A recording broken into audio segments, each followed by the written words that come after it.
Good afternoon, and thanks for joining us for today's webinar, Employee Training and Development, How to Measure Effectiveness and Impact. My name is Jessica. I am on the marketing team with BizLibrary, and I'll be the host for today's session. Before we get started, I want to go through just a couple of housekeeping items. First, what you should see on your screen. On the left-hand side of the screen, this is the webinar viewer, so this is where you'll see the content that we're sharing with you today. On the right-hand side of the screen, this is the control panel. So this is where you can join the audio portion of today's webinar, and you can also communicate with us through the question box.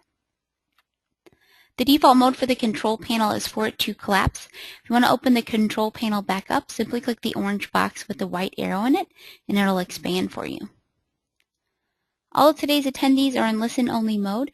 You can join the audio portion of today's webinar either through the teleconference line, and you can also listen through your speakers. If you're going to listen through your speakers, I recommend either using a pair of headphones or a headset to get the best audio quality. We like to keep things pretty informal, so if you have any questions or discussion points, feel free to send them over through the question box that's located within the control panel. I like to take questions throughout the session, and I'll weave them in as it relates to the content that we're discussing. And then I'll also leave some time at the end of the webinar for Q&A. I am recording the webinar today, so I'll make a link to the webinar recording, as well as the slides and follow-up information available on our blog after today's session, so that's bizlibrary.com/bizblog. I'll also send a follow-up email that'll include a link to the webinar recording and the slides as well. Happy to say that today's session has been approved for 1 hour CE credit for all of you HR professionals attending. I'll make a link to the completion certificate available at the end of today's webinar, and also send out the completion certificate to today's attendees and that follow-up email that you'll receive within 24 hours.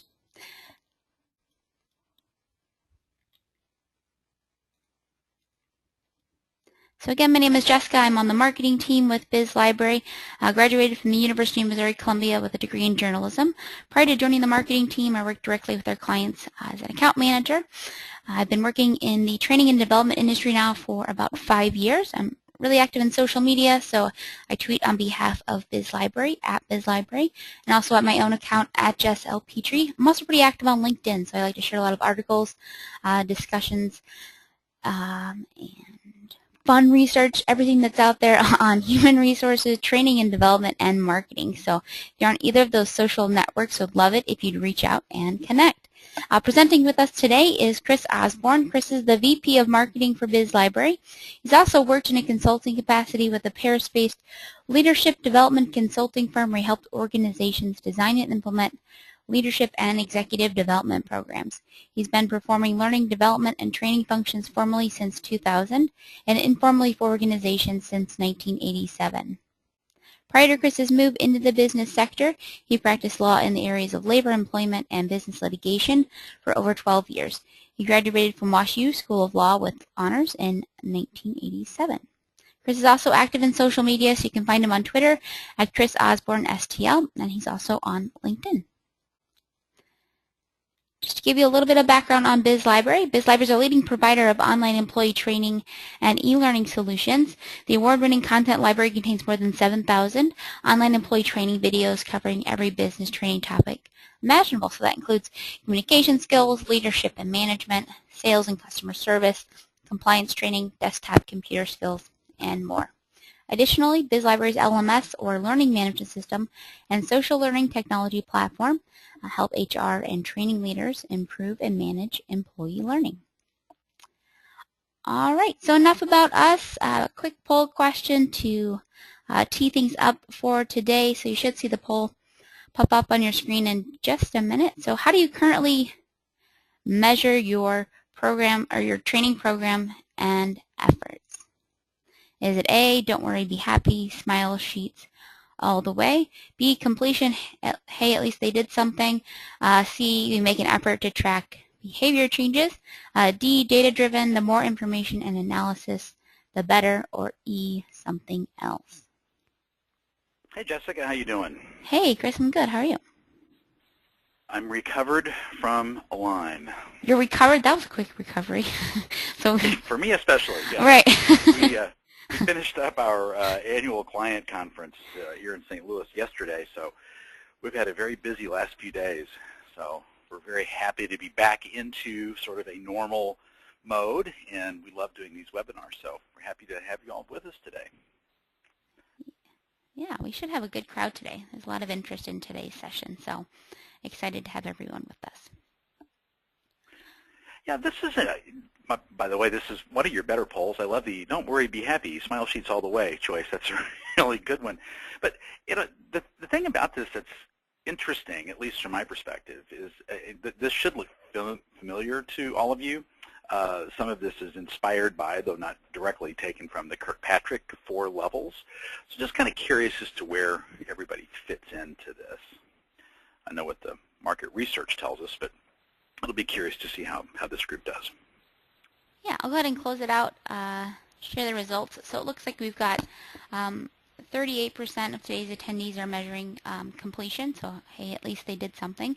That's a great starting point without at least knowing that people are participating or taking the training at hand. That's like the first step, so good at least to see that. 25% said we make an effort to track behavior changes. Another 25% said data-driven. 9% don't worry, be happy, smile sheets all the way. 4% said something else. Yeah, interesting. For the few of you that said something else, let us know what it is. I'd be real curious to learn a little bit more about that. Great to see 1 in 4 using data. I'll be curious, for those of you who answered data, I would love to know what the data sources are, what data you're looking at. That would be really interesting for us to take a peek at. And for everybody else, this is great. I mean, one of the wonderful things about measuring the impact of training efforts is we don't have to get it exactly right today. Attending today's webinar, just the fact that you're asking this kind of a question of yourself, I mean, is there a better way to do this, is a great place to be. So I think we've got some really good information to share with you today, and I'm kind of excited to get into it here. Yeah, so there are 3 kind of high-level things that we hope that you'll take away from today's session. So, Chris, I'll go ahead and hypothetically pass the ball to you, and we'll keep going. Well, actually, if you could. Yeah, I'll hold on to it. Yep. Yeah, that's why I said hypothetically. Oh, hypothetically. Okay, thank you. Yeah, I'm going to apologize in advance just in case something crazy happens. We are having all kinds of crazy server issues here at the office today. So we're expecting everything to work fine for the webinar, but just in case, we're going to do this a little bit differently. Normally I run the slides. Jessica's going to run them today. So anyway, here we go. All right, so we have 3 objectives, goals, so to speak, for today's webinar. We want to make sure that we provide a foundation so you can understand sort of where we've been and where we're going in terms of state-of-the-art on training metrics. This is an important idea to get our hands wrapped around, because this is going to give you a sense of sort of where the best-in-breed, best practices organizations are, sort of things to aspire to. I want to talk to you about how to determine goals and key indicators for training success. One of the things we talk about here at Biz Library quite a bit is, we can't get good answers unless we're asking good questions. So this is a 2-part analysis. We have to figure out, we have to first understand the questions we need to be asking, and then we can begin to understand the answers that we're getting. And that's a really important piece of it, the goals and key indicators. And then we have what we think is a fairly straightforward 5-step process to create a measurement plan that will take you fairly fluidly into that best-in-breed, best practices place that you want to be for your learning metrics and measurement of success. That's kind of what we're trying to get to. This next slide is a summary of the ASTD, or ATD now, I apologize, State of the Industry Report from 2013. If you ever can get your hands on this survey, if you're a member of ATD or participate in the survey, you can get a copy of it fairly quickly. But this is a wonderful piece of information to begin to digest, just to kind of see where organizations that participate in the survey are, so kind of the state of the industry, and then you can kind of benchmark that for your own organization. Where are we? And what you see is about almost $1,200 is the average spend per employee for the year that this survey was conducted. And that number has remained relatively stable for quite a while. There have been some peaks and some valleys, but it's been relatively stable. It's been in that $1,000 to $1,100, now pushing $1,200 range for quite some time. What I found most interesting about the survey was the cost per employee by organizational size. So, and this makes complete sense. Larger organizations can gain the benefit of economies of scale from, technology investments and technology solutions. And then as you move into smaller and smaller organizations, it just costs us more per employee to train. The training challenges are just as complicated. The training challenges are just as sophisticated. The training needs are just as great. It just means we have to be much more efficient and effective in smaller organizations if we're going to be closer to the average for all training organizations as opposed to closer to the average for smaller organizations. So efficiency is extremely important in small and mid-sized companies, and that's a big part of why the metrics and how we measure success becomes so important. If we can really begin to hone in on what's working and why, we can invest our training dollars more effectively. Okay, so how do we do this? So how are you currently measuring success? And this gets back to what I wanted to get from those of you who are using data. We have 1 in 4 that said we're using data, another 1 in 4 that are making an effort to track behavior changes. So how are you currently doing that? I'd be really interested to know more. And this is really important. I mean, we're providing this energy and time, effort, and money, dollars, into training. We're pulling employees in a couple of different directions here. We want to make sure we're getting a return on that investment and value, business benefit for that investment as well. So the key performance indicators for employees are extremely important. Sort of, you got to think about this as sort of the answer to the first question, how do you currently measure success, is sort of, what will success look like? And then the second piece of it, the key performance indicators, are how will we know it? So we have a training program in place. So how will we know? What will success, if the training program works, what will success look like to the employees, to the teams, to the departments, and to the organization? And then more important than that is how will we know that we've been successful at each one of those levels, at the employee level, at the team level, at the department level, and at the organizational level. Now, one of the things that I really can't emphasize enough is to not worry too much about creating sort of exotic metrics and data points. Use your existing data to set benchmarks. Let me give you an example. Let's say we want to improve the quality of our recruiting, and we know that it takes us, 50 phone calls to get a phone screen and 10 phone screens to bring a candidate in to interview. Now, I know those are really bad numbers, but there's existing data. So we know where we are, and we have to sit back and think carefully about where we would like to be. What will success look like if we get more efficient? Will it be half as many phone calls, so 25? And out of that 25 phone calls, will we be able to bring in 1 in 5 of those phones, 1 in 5 of them for, phone screening? I mean, that's how you have to think about that. What's your existing data? How are you currently measuring success in the areas that you want to improve? That data will work really well to measure, ultimately measure the success of your training programs. I'm sure Jessica mentioned this, and I apologize if I didn't hear it, Jessica, but and in fact, I know you said it now that I think about it, but keep the questions coming to us in chat. We will take them as we go, so don't be afraid to throw some questions at us. I love history. I was a history major in college, and sometimes very strange, esoteric, weird kind of things about history fascinate me. And this is an area that, I have to confess, intrigues me. The statistical analysis of success in business and the use of analytics in business. And I just assumed when I got into the business world that companies had always used analytics to understand how they were doing. I mean, recognizing it, information management and information technologies have improved, we've gotten greater visibility and had more data to work at, but it's not really true. Really, the first person to bring the power of analytics to drive business improvement was Edward Deming. He really was sort of a pioneer in this space in the late 40s and the early 50s, and is sort of the father of Japanese industry. He was a big, influential person during Japanese post-war reconstruction. And there's still one of the most prestigious prizes you can win in Japanese business is the Deming Award for Business Excellence. So he's still a revered figure there.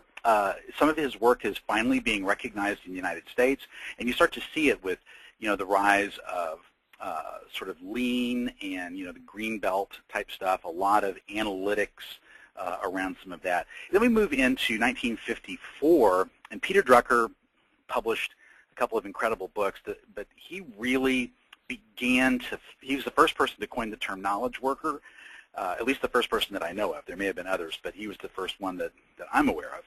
But he really began to focus on business management practices and how to move organizations from one place to another through better processes, systems, and leadership. And in order to understand where organizations' current level of performance is and the desired level of performance, he really took this idea of analytics to a whole new place. Very, very, very powerful and influential thinker. Then Donald Kirkpatrick of the Kirkpatrick Institute, an organization that's still going strong. Mr. Kirkpatrick recently passed away, but his legacy is still widespread and deep in our industry. He's the first person beginning in 1959 to apply, got a request to turn on my volume. I'm sorry about that, everybody. He's the first person to really apply these analytics methodologies to employee training, and he used it to help measure ROI. And then in 1970, 11 years later, Jack Phillips took the Kirkpatrick method and added a fifth layer to it to talk about how we can link employee training to business benefits. So that's sort of the history of this. Really fascinating stuff, and of the writers here, Peter Drucker is the one that I keep coming back to over and over and over again. Interesting stuff. The next slide is just an illustration of the Kirkpatrick model with the Phillips element added onto it.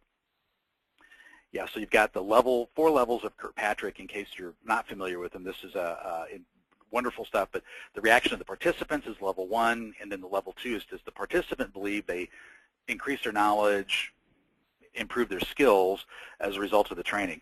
Then the level 3 was actually, measuring improved behaviors. Were they able, or the participants in our training applying what they've learned to improve job performance? And then level 4 was, business impact. Level 5 is what Jack Phillips added to that model. So those are the 5 levels.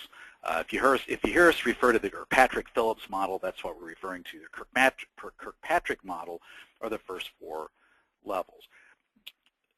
Now, go back to what we mentioned a minute ago about the time, just the evolution of these things. A lot of things have changed in business since Don Kirkpatrick first started thinking and writing back in 1959. And a lot of things have changed since 1970 when Mr. Phillips added his thought leadership to this.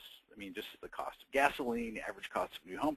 But look at the technology advances. Sputnik first was launched in 59. That's amazing. First floppy disk appeared in 1970. Now, if you're still seeing those around, they're probably serving as coasters. But today we're moving to 3D printing, the Internet of Things. I mean, all kinds of things have happened.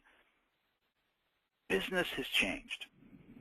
The volume of data we have access to has changed significantly. It's a completely different world. Now, I don't want to suggest that there is any less validity to a lot of what Kirkpatrick and Phillips tell us about how to get at the impact of training. We still need to be asking some of those same questions. But how we get at answering those questions must change. We really have to begin to answer these questions differently.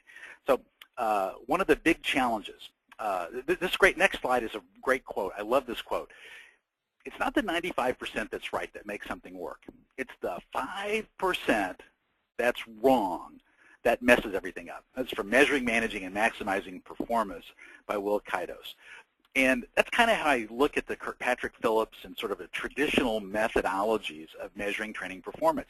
It's about 95% right, but we're missing that final 5% frequently when we're not really pulling it to a little different place that reflects the changes in the workplace, what we're doing, how we work together, the kind of information that's coming at us, and that's what we really want to talk about today. So here's an illustration of one of the big issues that you'll see a lot of thought leadership about when you're talking about traditional measurements of training effectiveness. Isolation. Can we isolate the effects of the training on the improvements that we're seeing? If we can't isolate the effects of the training, well, geez, we really can't give the training department and the trainers and HR department very much credit for this, because, you know, it could have been other. That's sort of been the approach to this. So we have different things that may be going on. So we have all this improvement on the left-hand side. So we've got a small piece of it that we can isolate out that says training, but because we changed the system, there was different sets of incentives or motivations for employees. Maybe there's better levels of manager support and attention, external fact, who knows? All kinds of things might have improved performance, but just a small piece of it we can attribute to the training. And there's a whole thought leadership, lots of writing, research, lots of effort that goes into isolating the training impact of things. And we've got a couple of slides here that'll illustrate some of the methodologies. This one, trend line analysis, is one that, again, going back to what I said before, we're not suggesting that some of this doesn't have validity. This is actually a really good methodology to sort out what's happening. So we know that this is the average number of days to fill open positions. This is a case study or use case that we're going to talk about a little bit as we go through this. So these are by quarter: 71, 69, 68, 69, 70, and that's when we started the training program. Then 71, then 68, and now we see 65, 62, 58. And using a trend line in Excel, we can begin to see a reduction over time in the amount of days that positions remain open in this particular area.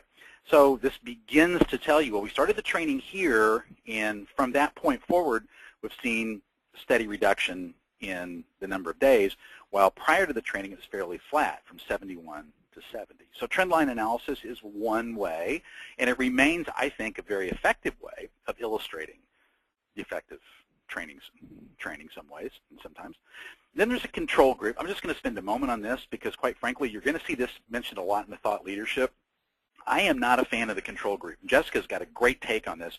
Jessica, you explained this really well, why this kind of makes you nuts or sort of bothers you. So I'll let you explain this because you do it really well. Sounds good, Chris. I didn't know I explained it so well, but I'm happy to do so. You did, because it was based upon your personal reaction to this, which I thought was really good. Oh, well, I guess it's how do you really isolate or make a case that the employees that maybe are in the group that's getting the training, how do you know that they're not sharing that with the other employees? How does that make employees feel? So we don't work in a bubble, so it's not like we're isolated from other employees. So if one group of employees is getting an opportunity to do training and development, and then this other group of employees isn't getting training and development, how is that really going to make them feel? Right. There's just a whole range of issues that go with this, and I'm just not convinced that control groups are all that effective. And on top of that, you've got, so you're really interested in having a population of your organization not get trained? So anyway, you're going to see it out there. There may be some uses for it, but I'm not a big fan of this for measuring the impact of training. I mean, now, you could potentially do it like, sorry, go ahead. You could potentially do it where you're just varying slightly, so you're still giving training and development, but maybe you're testing a specific way of delivery or a method of presenting the information. That may be one way that you could do a control group just to test, the way that you're doing the training. But as an overall, just miss overall if you're not giving them any training whatsoever. I don't, like you said, we'll spend a minute on it, but not something that we'd really recommend. Having an articulation problem. today, so That's okay. excuse me. We're both been talking nonstop for 3 days. You'd think we'd have it down by now. Right. Okay, so here's some other methods that you're going to see in the thought leadership about isolation techniques, participant manager estimation of impact. Are we really happy with estimates? I mean, stop and think about that. So your CFO is reporting, on the profit loss. Well, we estimate that profits this quarter will be 12.5% higher than they were last quarter. Well, do we take estimates in any other part of business? No. So again, I'm just not wild about this. It's just really only as good as the people's ability to provide it. Senior management estimation. Well, the problem with that is if they're supportive of the program, they may be looking for those pieces of information that support their worldview. We see that behavior online. It's pretty well proven that we really go to sites that kind of support our currently existing worldview. We don't really go out there to be challenged. So if you're putting this information out there for people who aren't really involved in it, people that are supportive may find the pieces of information that support people that weren't happy with the idea in the first place.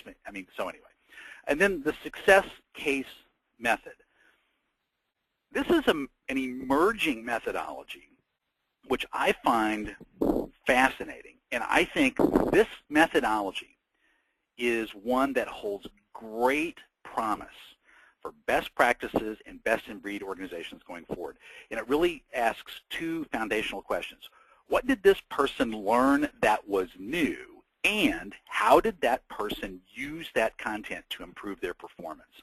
So here's the 3 layers to this. And this comes from a really great book called Telling Training Story by Robert O. Brinkerhoff. If you haven't seen this book, it's not real well known. I haven't seen it on any business bestseller lists or anything, but it is a fantastic read, really provocative, but really a great way to get at whether our training programs are really delivering the goods or not. So it's a 3-part question. What, if anything, did the person learn that was new? Okay, so it is important to reinforce learning, but ultimately, if we're really trying to impact and affect behaviors and affect change in our organization, we have to introduce new ideas, new concepts, new skills, and frequently train people to do new jobs, right?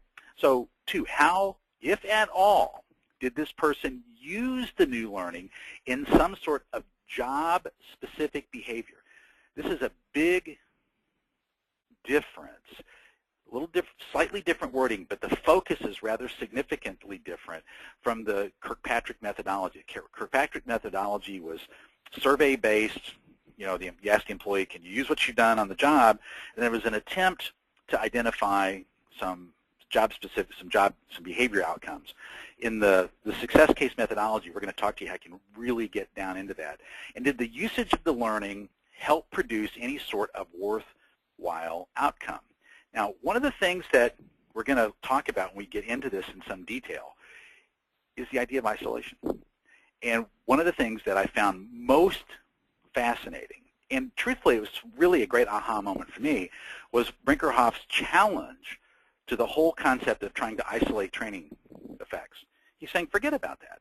We're not trying to isolate the effects. What we're trying to do is find all of the factors, all of them, including training, that improve performance. And those factors, those external factors that really amplify the impact of training, let's figure out what those are and do more of them. So rather than isolating training, we're trying to identify all of the factors that go into it so we can amplify the overall impact. So here are these 5 pieces of training that really, really lay out and really have an impact on training. Frontline manager support, this is absolutely critical. We know from adult learning theory and truthfully, from your own experience, think back over the course of your career, your professional career, opportunities to apply what you've learned on the job as soon as possible after you've taken in content, incredibly important. Peer support, do your peers encourage you to learn? Is everybody learning? Is everybody around you curious? On-demand access to content in this marketplace, hugely important, and senior leadership involvement, not just support, but their actual involvement in training programs. These are all factors that can amplify, significantly amplify the impact of training. All right, so here's the 5 steps to create a measurement and evaluation plan. First, focus and plan the evaluation before you get started. We're going to talk about how to do that in just a second. Create an impact model that defines potential results and benefits. This is sort of the idea of what will success look like. You create that success model ahead of time. Here's the picture of what we think is going to happen. Next, survey.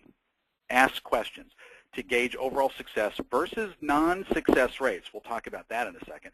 Select success and non-success instances for intervention in interviews, and then formulate conclusions and recommendations, value, and return on investment. So there they are, 5 steps. All right, so let's tackle them one at a time, and let's start with focus and plan the evaluation. Jessica, I'm going to take just a quick break here. Do we have any questions that would make sense to take right now? No, we're good to go. I'll Okay. ping you when we get some in the future, but we're good right now. Okay, super. There's just a convenient place to pause if we had any questions. All right, so the first step, focus and plan the evaluation. We want to identify the performance areas. Now, one of the things that I learned when I first entered the employee development and training world was you got to start with the needs analysis. Let's find out what we need. Let's ask employees and managers what they need. Well, this is what you might get. You might get a sales manager comes to say, we need some sales training. And so you get the sales team together, ask them what they need, say, well, we need this and we need that, and you provide this and that. You provide this sales training, and 6 months later, everybody's all happy. Hey, we did sales training. This is great. We're all good. And nothing happens. There's no improvement in sales performance. Sales outcomes aren't any better. But people feel good, and you feel good because you did training. That's referred to as sort of the conspiracy of convenience, okay? And we've all fallen into that. I have, for sure. I've done that. Absolutely did that when I was a VP of HR. Did that over and over and over again because I wasn't focused on performance.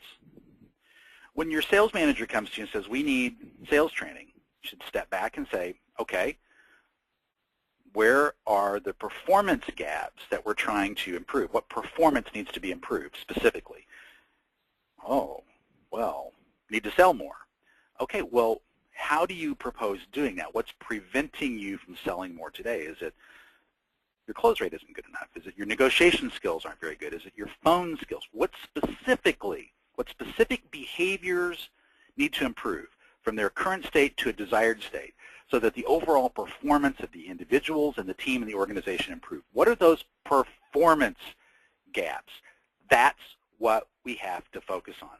And then we engage all of the key stakeholders in each of these performance gap areas, be it team leads, department leads, functions, and individuals. Get everybody involved so that people understand where everybody is in terms of their performance and where you want to get them and why these areas are going to be targeted. Hey, we're going to help everybody learn to negotiate a little bit more effectively because we want to improve these close rates. People really respect and understand when you can target, here's the benchmark, so where we are. Going back to existing data, we're closing at 10%. Our industry benchmarks say we should be closing at 15%.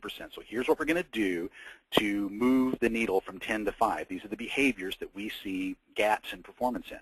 Then you clarify and define success, again, beginning to think through carefully, start to ask at a strategic level, what's success going to look like? Then you establish the data points. Then how will we know it? Okay, so that's it. That's the focus and the plan. Those are the 4 steps you go through in order to plan the evaluation. Okay. Oh, good question here, Jessica. Yeah, we have 2 questions. So the first one's from Lisa. So she asks, is employee feedback private? If managers have access to who said what about the training, then many employees might only give positive feedback since they wouldn't want their managers to feel they were being negative. So how do you get around that? Well, that's a great question, and I think what you have to do is a little bit of 2 parts. One, maybe you do need to do anonymous surveys or confidential Q&A so the manager isn't part of that communication loop. The other thing I think you've got to do is you've got some trust and communication issues there as well. Employees should feel free to provide suggestions for improvement to managers. I know that my team does that with me all the time. because they're encouraged to do so, and they, you know, it's a part of how we all work together. It's a very collaborative thing, and it's going to be important for you to begin to think about how you can move that needle, how you can improve those behaviors, and this could be a great opportunity, because let's face it, training, you know, in terms of a training effectiveness and training program, this isn't the kind of stuff that people necessarily have to take or should take horribly personally. This is a professional deal. This is about process, about everybody's career doing a little better, everybody doing a little better. So if you can encourage people to provide candid feedback here, you can begin to lay the foundation for candid conversations and more trust, you know, more broadly. So I would encourage you to think about how to encourage and foster those behaviors. And if you're just not sure you're going to get it, then get that information confidentially, because it really is important to do. Okay. This next question, this is from Alice. So she asks, so often managers focus on the outcomes and don't really know what specific areas need improving. So how do you get them to identify the gaps? Great question. And this is where we have to step in as HR and learning and development professionals and leaders and help guide the managers. That's a question that hints at an incredible opportunity for intervention and to establish yourself as a true strategic partner for improved organizational performance across that manager population organization. Okay, here are the outcomes we're getting. I'm not real sure what's going on. All right, so Chris, let's sit down and talk about that. So here's where you are. Here's where you want to be. So let's talk about the things that are going on now. Let's look at these behaviors and begin to identify places where behaviors might be modified, one or two behaviors only, so we can begin to look at success. Let's figure out a couple of team behaviors that we might think about looking to improve first that could move your team effectively to the next goal. That's up to us to intervene. Sit down and talk to them. Walk them through. As they talk about outcomes, get them to talk about the specific behaviors that the team and individuals are engaged in that are driving those outcomes. Which behaviors are where you need them, which behaviors should be improved. And now you get the manager helping you identify these performance gaps in areas. But it's up to you to put that vocabulary out there for them. This is, like I said, engage all the stakeholders.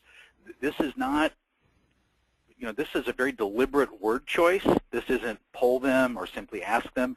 This is an opportunity to engage them, get their buy-in, get their support so they understand everything that's happening.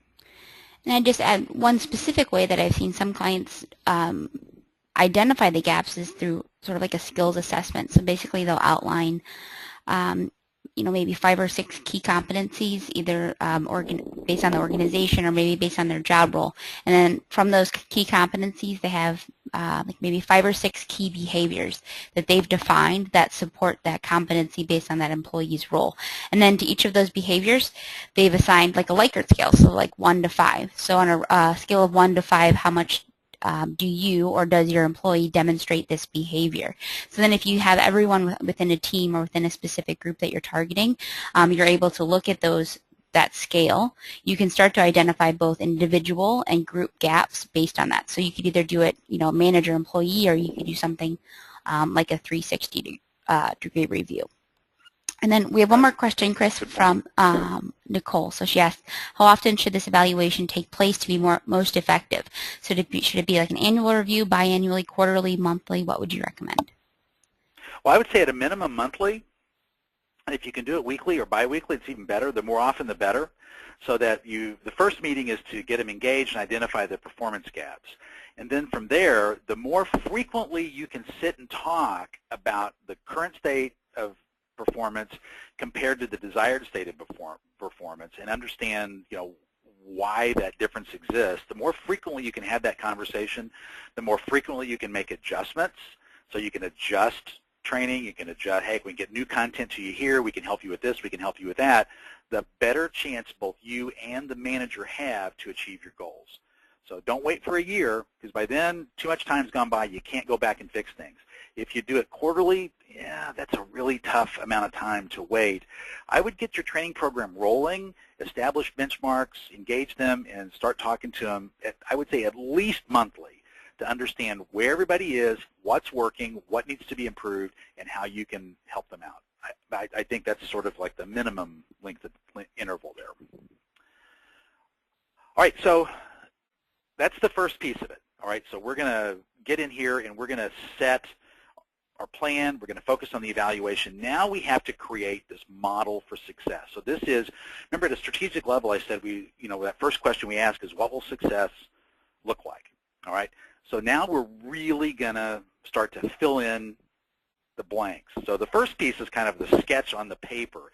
This is where we actually begin to shade it in and color it and provide some texture and really understand what this image of success looks like across the entire organization. So we start with organizational goals. What are we trying to accomplish as a company?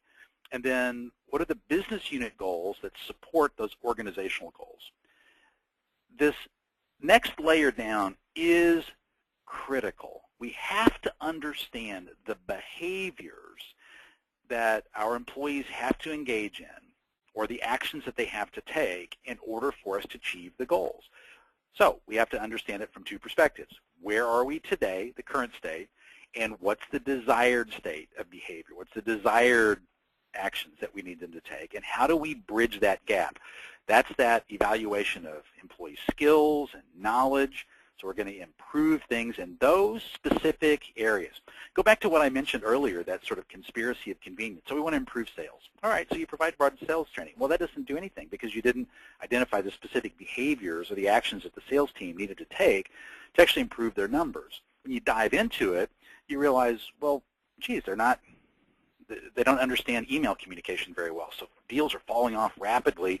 We have to start engaging in email communications. Or we're not very good on the phone. Or we're weak negotiators. We're always negotiating from positions of weakness, and we don't really understand how to establish that partnership. So what are the behaviors? What are the behaviors that are creating the differences between your current state and your desired state of success?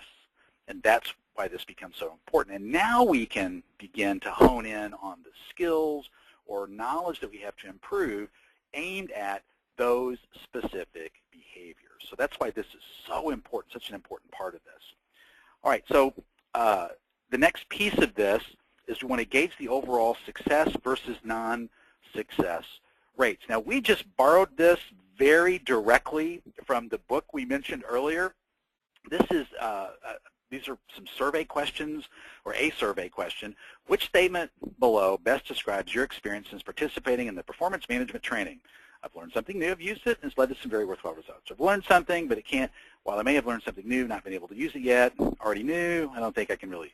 So it's this sort of information that you need to get back from people that are participating in your training that will help you begin to understand what's working and what's not working. And then going back to what I said before, using monthly evaluations and monthly reviews, if you're looking at this each month, you don't have a quarter or 6 months go by without, hey, here's let's try this content differently. Here's a different resource. Here's a different way to get at this. Let's sit down and talk. Now you have actionable information that you can begin to work to really move things forward. And the reason you want to look at both people and teams that are being successful and individuals who are not being successful will become really, really apparent with this next slide. This is hugely important. Again, we're just borrowing from Brinkerhoff here. This is a big piece of how to really, really amplify. I'm going to come back to that word a couple of times. Amplify the impact of training. All right? So we have successful employees. So we start to talk to them, and we begin to understand, hey, I took 3 e-learning courses, a couple of, 3 online videos. I got a chance to talk to my manager about them both before and after. I was given an opportunity. These were all timely. These are about things that I'm doing right now. Everybody on my team's involved with it. We're all talking about it. People are getting in. We're sharing courses. We're sharing ideas. I have online access. I can look at it on my iPad, my phone, my computer. Senior leadership's made it clear that this is important. All these things are present in these successful employees. So you see this happening. The training content's worked, but all these other factors are there as well that amplify the success. Now you look at people who haven't been successful taking the same content, access to the same technology platform, but for whatever reason, It's not working for them. Why? You have to know why. Well, I took the same courses, but I didn't really, have a chance to, apply them. I just didn't think about it later when I could have. No, the manager, we don't really talk about development. We don't talk about the content. So now you know that you got a manager support issue. Manager support really strong for the successful employees, absent or really weak for the non-successful employees. So what do you change? Do you change your training program from start to finish? No. You go attack the factor that amplifies the success or it leads to non-success. That's why these two pieces are so critical to look at. And this type of evaluation has not been a part of the best practices and thought leadership discussion for years. The first time I saw this was when I read through Brinkerhoff's book, and I just thought this was brilliant. And it's one of these things that you look at and you kind of go, geez, that's so logical, such a common sense way to get at this. And the beauty of this is this information is right in front of you. It's there. It is right there. The employees are right there for you to talk to and understand and find out what's working and what's not working. And so these managers that haven't been supportive, so what's going on here? Why aren't you helping us out here? We've got these other teams here all moving forward. Here's how it's working. Here's what this manager is doing. How can I help you, Ms. Manager, provide that same level of support to your employees? And that's how this begins to move the entire organization forward. Jessica, is that explanation making sense? Is that resonating with you? Yeah, it does make sense. I do have one additional question from Alice, and I know you mentioned, reaching out directly to the employees and looking across the continuum whether they're successful or considered non-successful. But she asked, what method of gathering and compiling information do you suggest? So could we also look at creating a committee, talking or interviewing line managers or teams, or what are some methodologies that you recommend? Well, I think surveys are great. That's the first. Surveys, I think, are your first point of entry into that. And based upon what you learn in the surveys, I think you're on to 2, 3 really, really excellent suggestions there. You can put together a committee of engaged managers who are really out there, engaged employees, thought leaders, to get in and begin to help you decompress and analyze and deconstruct what's worked and what's not worked. I think it's a fabulous way to do it. Fresh eyes on things can be very, very helpful. Your frontline managers are critical to the success of your training program. So having those, they are key stakeholders all the way through this process. So you definitely are going to be talking to them a lot on both the successful and the non-successful side. So having them involved in after-action reviews and continuous reviews of what's going on, I think, is extremely important. And I think talking to employees, too, getting teams together, or even cross-functional teams to talk about what's worked in your area. Okay, so, hey, we got the sales team that's doing really well with these particular online resources. Customer service reps, you guys haven't had as much success. Let's talk about what hasn't worked there, and can you learn something from the sales team? I think those sort of cross-functional conversations can be extremely helpful as well. So, yeah, Alice, those are all great ideas, and you're really only limited by your own imagination in terms of what you can do, but the information you need is there. It's in your organization. You don't have to go outside. You don't have to go hunting for it in strange or interesting, sometimes interesting, but exotic places. You don't have to make this up. You just get out there and get involved and get engaged with the folks that are key stakeholders in the training, and you're going to be able to get all of this information. All right. I mean, it's not going to... Okay, go ahead. Go ahead. It's okay. Go ahead. Last one. No, I was going to go to the next slide, but keep going. Okay. I was just going to say that it's not going to happen in isolation. So you're not going to go directly to the employees without first consulting with the manager. So the manager is going to hold the key indicators that are important. How do you define success or non-success on your team? So you're not going to go, talking to employees and saying, oh, well, I'm going to interview you because you're considered a non-successful employee. So you're not going to be direct in that. This is why you're gathering this information, maybe. But and then just to add on to that, quick question from Jerry. So he says, how do you isolate non-success instances without putting the participants in a bad light or jeopardy? Well, Sure, it's a great question, and Jessica's on the right path there. You don't ever tell them, hey, you guys are losers, you're duds, you haven't done well. That's not how you do it. But you never put the blame or frame the questions or conversation as if it were the employee's fault. So here's how I would do it. You would get a couple of employees, and maybe these are one-on-one conversations, and sometimes it might be helpful to do this with 2 or 3 people so nobody feels like, hey, they're being picked on. So you've got a team that's not doing particularly well, and you bring them together and say, hey, our training program hasn't helped your team improve performance as much as we'd like it to. Help us understand what you see that we could do better.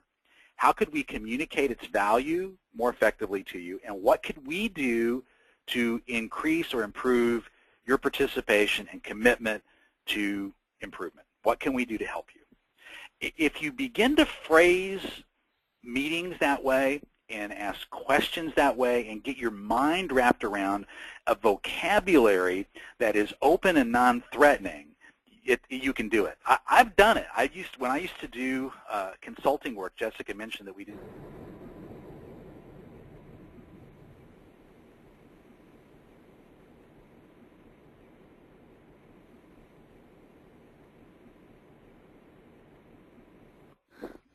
Yeah, is my audio back, Jessica? Yeah, you're back now. Yep, you're back now. Chris, I hear you back now. Yep, I hear you now. Okay, we've hopefully. Okay, good. Sorry. Yeah, we're having weird connectivity issues. So anyway, it does work. All right. So the next step is recommendations, value, and ROI. So now you're ready to really absorb, digest, and synthesize all of the things you learned into a message for managers, for employees, for leaders to figure out what we can do to make this work. So what are the areas of increased performance? Where did we do well? And these next 2 pieces are really important. What's the value of the increase? What's the business benefit? We spend a lot of time talking about ROI. Here's what it cost us. Here's what we spent. Okay, but we need to understand the cost because the costs do impact value. But we have to really focus on value. And if we've been focusing on performance improvement in areas aimed at promoting business goals, that becomes a lot easier to do. And now we have recommended improvements to increase the value by not only focusing on the training program itself, but also looking at those amplifying factors. We have a real quick use case I'm going to walk through here. So let's say the value of training your writing skills for account reps and customer service reps. That's the issue that we're working on. The goal is to reduce the turnaround time on bug fixes from 21 days to 10 days, because every day that it's not working costs us money. Okay, so that's the objective. So 1,100 bugs over the course of 6 months at $50 a day cost us $1.1 million. The expected value to be gained is measured using the average revenue loss for each day the service is down for customers due to sloppy or unclear written expectations. Again, this is existing data this organization has, so they're not going out and making anything up, and here's what we've lost. For every day that we're down, we lose $50 a day, okay? And then we find out that 80% of the bugs that are turned in require a return of the written report to the representative for clarification. We have sloppy writing. All right, so what do? We build a training program that costs us $90,000 in human resources reps and resources. It takes the representatives offline to absorb the content to go through the online courses, $300,000 for $390,000 total cost. But the impact, less than 10% of written reports returned, and look at what we ended up doing. We gained $544,000 in value on a $390,000 program. Almost every CFO that I know of would say, great job, let's do more of that. But what we learned as we went through that was not only can we do the training, but we figured out what the amplifying factors are as we're going through there. We've got, time to write, better writing skills, better email communication, whatever the case may be, but we're focusing on all that. All right, yeah, Jessica, I'm sorry, next slide. There you go. Thank you. Now I hear you. All right. All right, so we have 3 key takeaways for you today, and then I'm going to turn it back over to Jessica to wrap us up. You want to focus and target your training to directly address organizational strategic initiatives. That is the single most important thing that you can do to really deliver impact on training. All right, we want to focus on employee success to improve performance and change behaviors. Let's get out of the mindset of doing a needs analysis and focus on performance analysis. And there are 5 key steps to create a measurement plan. Focus your efforts, create a model, okay, compare results, develop recommendations, and outline value and ROI. And that is how to do it in a nutshell. Jessica, I'm going to turn it over to you, and I'll scan the questions, and we're in good shape. All right, sounds great, Chris. So today we talked a lot about how do you measure training, what's the impact of training. So all BizLibrary clients are partnered with a client success manager that can help you implement some of the things that we discussed today. Before you get into measuring training, you need training resources to provide to your employees. So BizLibrary provides more than 7,000 online videos and e-learning courses, and it's set up to where your employees get unlimited access, and it covers training topics like communication skills, leadership and management, sales and customer service, compliance training, desktop, computer skills, and more. So if you'd like to try out any of BizLibrary's resources that are included in the online library, you're welcome to do so. If you want to do a trial after today's session, you'll get to try out 7 courses right away, and then you can get into the complete collection as well. So here's just a quick overview of some of the resources that you can have today after the end of today's webinar.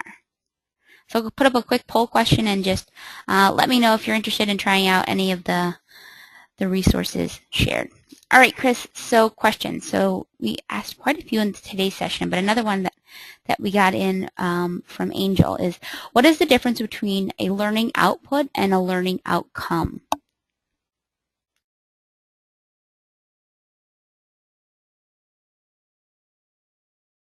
Chris, you may be on mute. Good grief, I was just going on and on there, and I was on mute. I'm really sorry. Really great question, but a learning output, that's kind of what you have to think of in terms of sort of that traditional approach. Here's what we're going to put out there for you. Here's the course, here's the material, here's what you're doing. And then a training outcome would be sort of what's happening as a direct result of that information that the employees now are absorbing. The trick to linking the two together effectively, okay, because you're not going to get, results without the right sort of information going in, is to really get those outcomes and the outputs all tied together and linked to behaviors that are going to affect in some positive way business objectives. One of the things that we've typically made big mistakes with is just provided sort of like the example I used, sort of that broad-based sales training without really honing in on the real outputs necessary and the real outcomes we need as a result of our training endeavors. Okay? All right, this next question is from Carolyn. So she asks, what is the best way to train employees with learning disabilities? Carolyn, that's a super question that I do not have a co-equally simple and direct answer for. So I'll do my best with this one for you. It's going to depend very much employee by employee and what the nature and level of the disability might be. So that's really going to require you to really sit down with each employee and find out what's required of them in order to assist them. So if you've got somebody that's vision impaired, can you give them a better monitor, a bigger screen? Are there things that you can do? If they're hearing impaired, are there things that you can do to make sure that they can absorb the content in different ways? If they have difficulty getting around and maybe can't use a keyboard as well as you'd like, are there other ways that you can get online access to them that's simpler and easier to use? I wish I had a great and simple answer for you, but I don't. It's going to really be an individualized sort of development plan to help make the proper accommodations and overcome the obstacles created by the disability. All right, I'll go ahead and wrap up for today. Thank you for all the the great questions and attending with us today. For those of you that are attending for HRCI credit, I put a link to the completion certificate in the chat panel on the right-hand side of your screen. I'll also send out a link to the certificate as well as the slides, recording, and follow-up information within 24 hours. You should expect it actually in your inbox around 4 p.m. Central Time today. Thank you, everybody, for attending. We really appreciate it. Yep, upcoming webinars include Sink or Swim, supporting the transition to new manager, got content, so how to use off-the-shelf content, and 5 ways to build a better leadership development program. So all of our upcoming webinars and registration links are on our website at bizlibrary.com/webinars. So again, thanks for joining us today. Hope you'll join us for a future session.